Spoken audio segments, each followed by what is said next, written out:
اس وقت سب سے بڑا مسئلہ پاکستان کا ہی نہیں صرف دنیا کا مہنگائی ہے۔ یہ مہنگائی کیوں ہے؟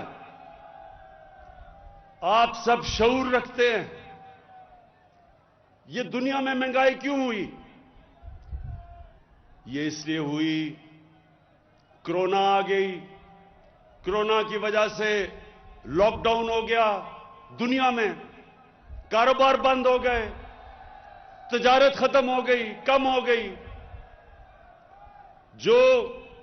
جب تجارت بند ہوئی یا کم ہوئی تو چیزیں دنیا میں کم ہو گئی، جب کم ہوئی قیمت اوپر چلی گئی۔ یہ دنیا کا مسئلہ ہے آج۔ تو یہ آپ کو پہلے سب سے سمجھنا ہے کہ یہ مہنگائی پاکستان کا صرف مسئلہ نہیں، دنیا کا مسئلہ ہے۔ امریکہ میں جو دنیا کا سب سے امیر ترین ملک ہے، 1982 کے بعد امریکہ کی تاریخ میں سب سے زیادہ مہنگائی ہوئی ہے، کرونا کی وجہ سے اور لاک ڈاؤن کی وجہ سے۔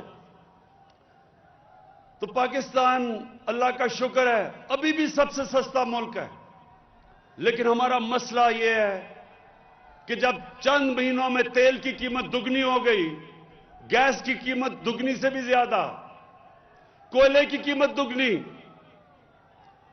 جو گھی باہر سے ہم منگاتے ہیں اس کی دگنی سے زیادہ قیمت، تو بدقسمتی سے پاکستان میں بھی قیمتیں بڑھی۔ لیکن انشاءاللہ یہ ہمیں سب نظر آ رہا ہے کہ یہ تین مہینے 4 مہینے کے بعد ساری دنیا میں قیمتیں نیچے آ جائیں گی۔ تو اس وقت ایک مشکل وقت ہمیں بھی اور دنیا کو سامنا کرنا پڑ رہا ہے۔